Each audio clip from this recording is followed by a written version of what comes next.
Hi, everybody. This is Lee Sharp, and this is the voice of Camp Nathaniel. And I have two people sitting across the table from me dancing to the Christmas music. Oh, yeah. Y'all want to introduce yourselves because you're already dancing and moving. And I'm not Nathan Keeney. And I'm not Austin Rafferty. But he is.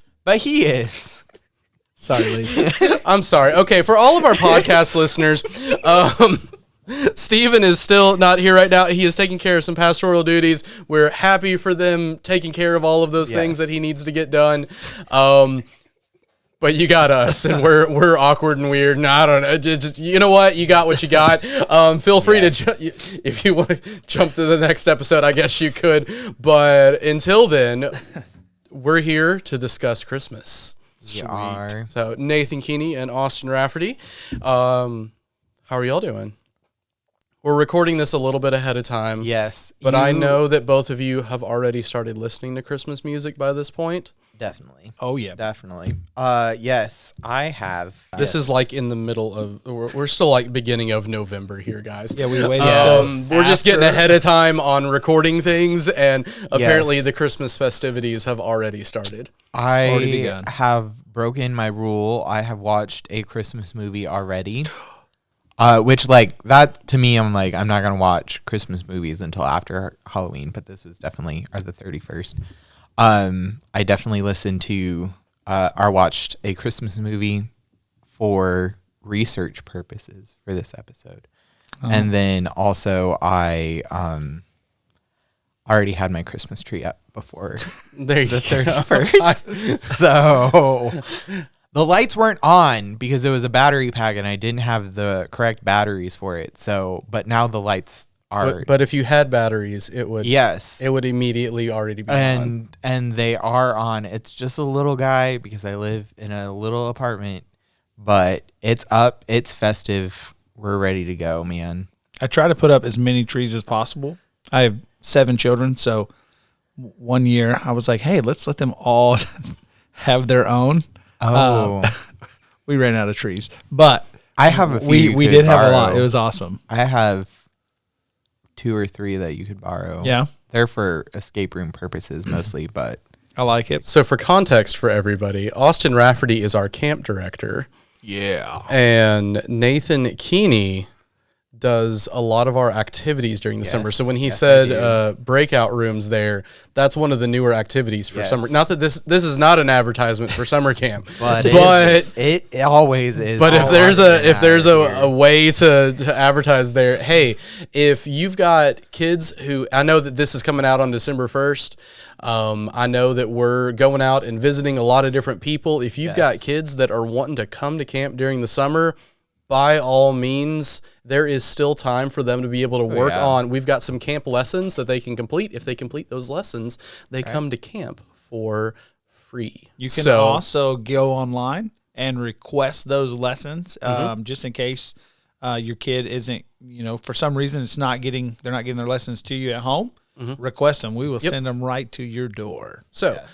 Back to Christmas now. So this is coming out on December 1st. Hooray. And something that we have traditionally done here on the podcast is talk Advent, which for some people is a really familiar word. And for a lot of other people, Austin is eyeing the paper there like he hasn't seen the word before. For some other people, especially growing up in some more Protestant traditions there with Baptists and different things along those lines, maybe Advent was talked about some. I feel like it's one of the ones that I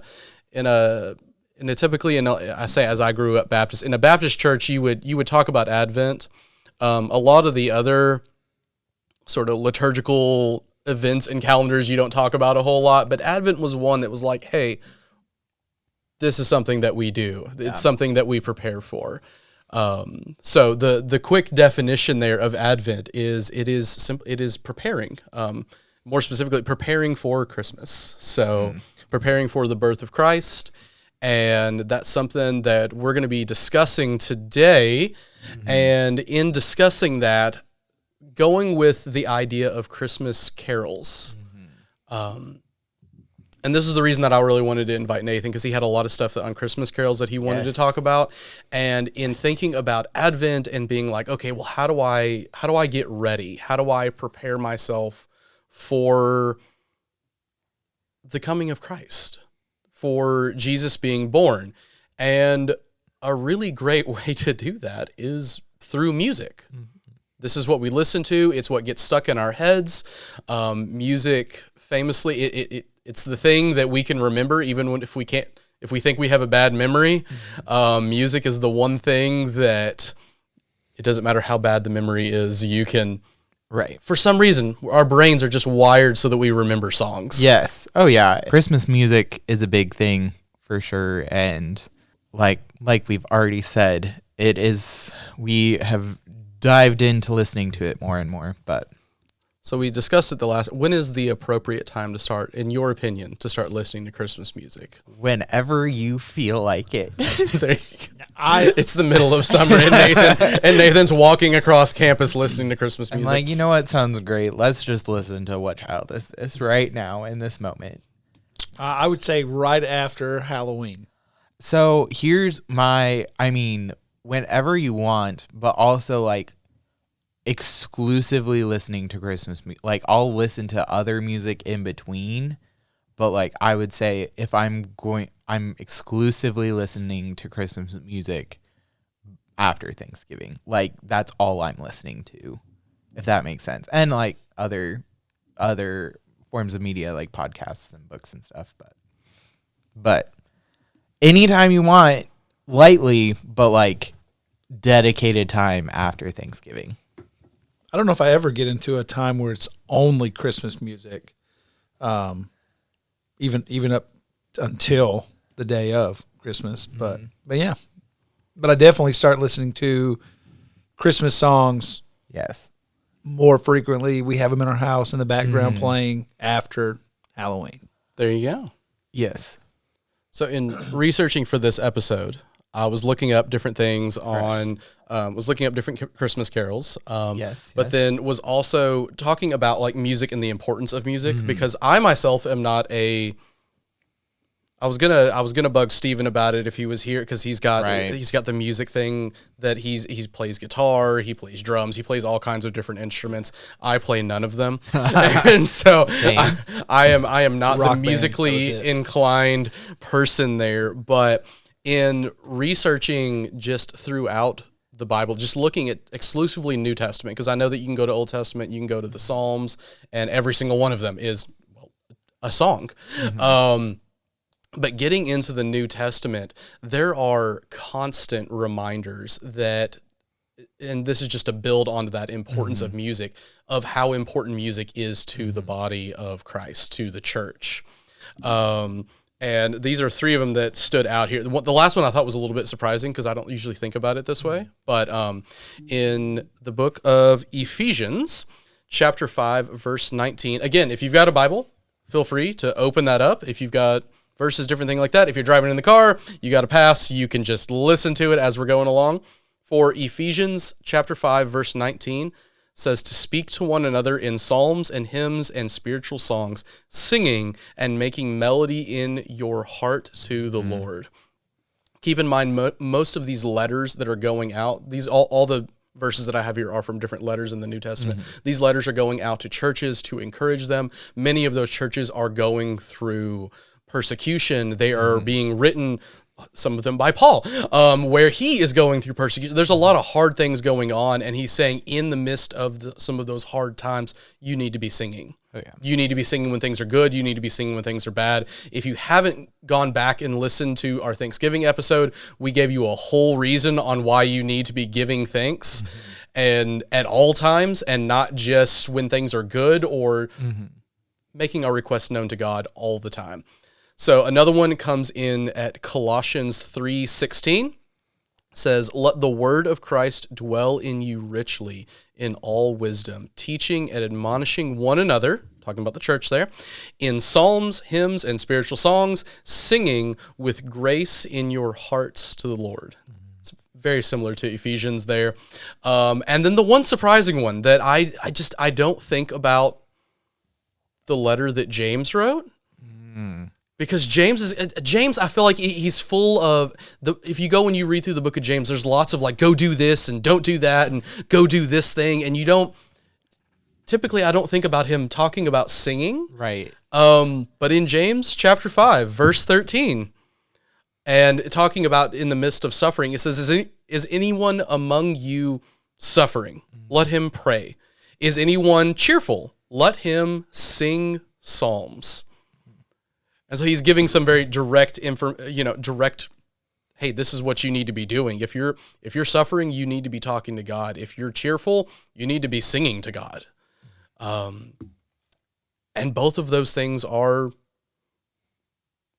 equally important there, but the way that music plays into that was something that, as someone who is not musically inclined, I understand why they're doing that. Because when you're in the middle of chaos, or there's all these different things happening, and you're in the middle of your day, we find it easier to remember the songs. Nathan seemed really excited to talk about some Christmas carols. So I was just thinking of one of the Christmas songs that's really impacted my life, and it very much ties in well with what you talked about, especially with the passage in James, and just like, and it's not kind of your classic like Jesus came as a baby born in a manger like Christmas song, but it's very it is about Christmas, but it's the song I Heard the Bells on Christmas Day. So some just background history on this song. This was a poem originally titled Christmas Bells, written by Henry Wadsworth Longfellow. I think if you have a child to be born soon, I feel like Wadsworth is a great name. The name one more time. Henry Wadsworth Longfellow. That sounds so official. I know, Wadsworth Longfellow. He feels like a baby that should be wearing a suit. I know, it's like I can't picture that as like a baby name. That feels like a grown adult, old man name. Like you give birth and you give him a top hat right away, sort of thing. It just sounds so fancy. Anyway, great name. So anyway, that's who wrote this song.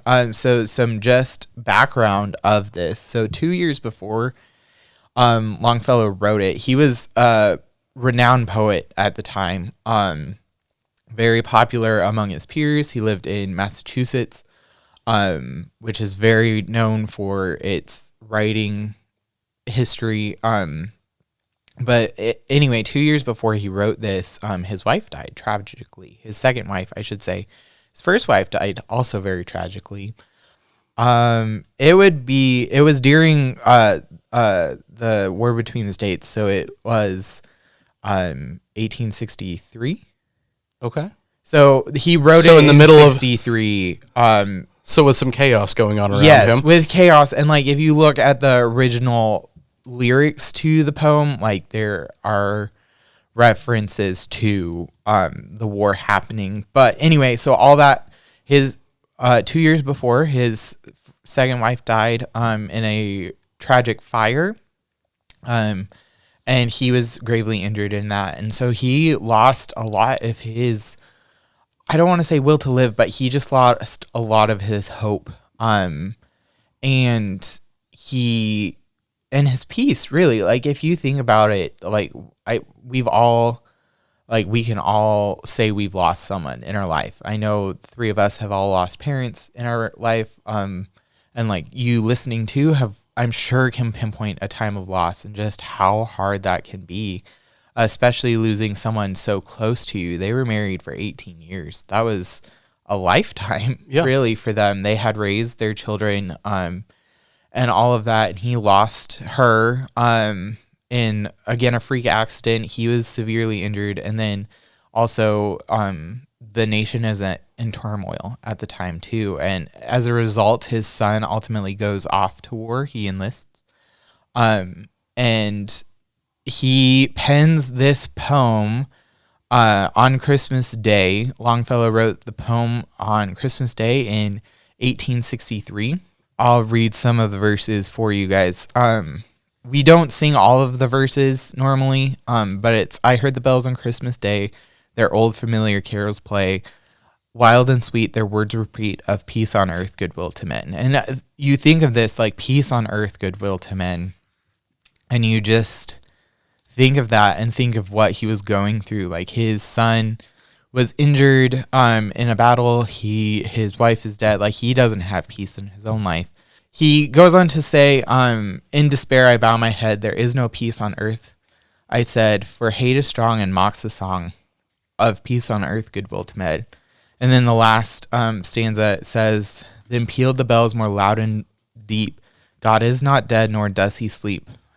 The wrong shall fail, the right prevail, with peace on earth, goodwill to men. And I think, like, again, if you haven't looked at the lyrics to this, just look back at it and you think through how timely this is. Like, we can look at all around us and just the turmoil happening within our nation, within our own lives, like all of that. And we can look back at the promise that there is peace on earth, goodwill toward men, because Christ has come. He made it to where we can have peace. So regardless of what we've experienced, regardless of the losses that we have in our personal lives, no matter what's happening, like we can look back and we can say there is peace on earth. We read the last line for us again, just the ringing, singing on its way, a world revolved from night to day, a voice, a chime, a chant sublime of peace on earth, goodwill to men. Yes. So we can have peace, and that's by having a relationship with Christ and having that opportunity to build our relationship with him. Anyway, so that's kind of the one that like I really deep dived into the history of. Looking at the fourth stanza, and that one stands out. Oh, yes. Very strong. Then pealed the bells more loud and deep. God is not dead, nor doth he sleep. Mm-hmm. The wrong shall fail, the right prevail, with peace on earth, goodwill to men. Oh, yeah. That one just stands out a little bit more to me. I know, right? That feels like a punch right, there, right. Where it's like there's this chaos, because you've already said it, but there are points in this poem where everything, he talks about despair, he bows his head, there's no peace on earth, and that line there feels like a punch to like the God enters the world, and when he enters the world, it's impactful. Mm-hmm. It's not just like it's not a small note. It is the note. It is the thing that changes everything. Right.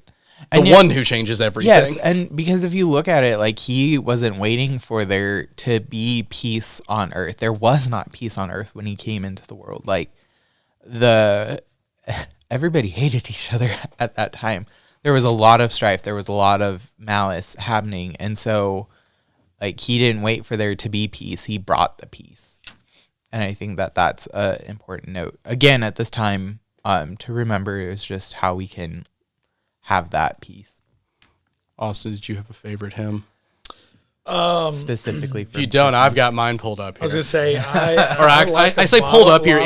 I have an actual hymnal in front of me opened up. Yes, I act like I'm pulling it up on my phone. No, I was pulling up information on my phone, but I mean, just looking through a list of like the top hymns. I mean, there's so many good ones, just out there. O come, Emmanuel. Yes. I really like that one. O come, all ye faithful. I don't know how you pick. It's easy. It's like picking your favorite child. Oh yeah. There we go. He doesn't have a favorite. I don't have a favorite. I like a lot of them. I like them all. I like a lot of them. Would be my answer. For me, it's the "Come Thou Long Expected Jesus."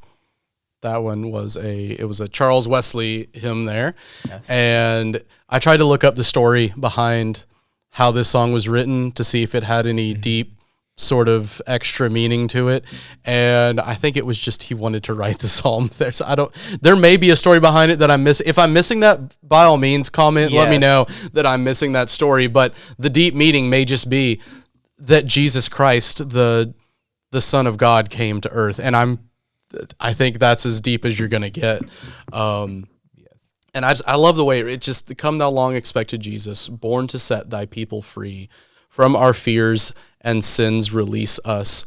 Let us find our rest in thee. Israel's strength and consolation, hope of all the earth, thou art, dear desire of every nation, joy of every longing heart. It's just, I like the expectation there, and the pulling forward of Jesus coming and that hope of the Messiah, and how that's something that is deeply rooted all through your Bible. And that's something that even as you sit down, and I only pulled some New Testament passages there about song, but there are tons of songs in the Old Testament. Oh, yeah. And if you're reading through your Old Testament, I guess a proper way to read your Old Testament is with this expectation. Mm-hmm. You could almost read the Old Testament as an act of Advent. Right. The looking forward to when God comes in flesh and dwells among us. Yeah. Oh, yeah. I mean, in reality, I saw a video the other day. It was like, oh, well, Jesus is the main character of the Bible. Like, in reality, he was the focus of the Old Testament and the New Testament. And so if you read all of the stories in the Old Testament, you can read through it and look at all the different aspects of Advent. The Old Testament is Advent to Christmas. In a sense, yeah. It might be a technical sense, but yeah.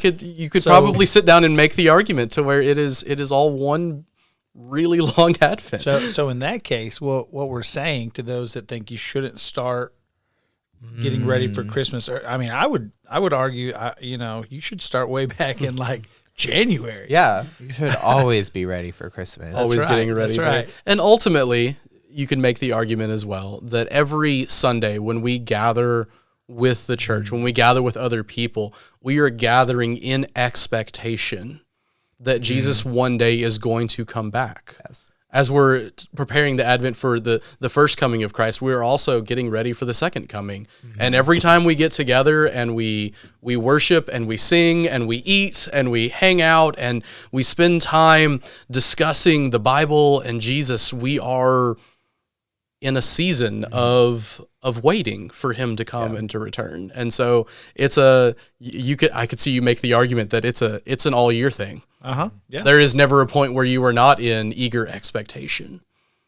I mean, even in Christ's appearance on earth is foretold in the 3rd chapter of Genesis.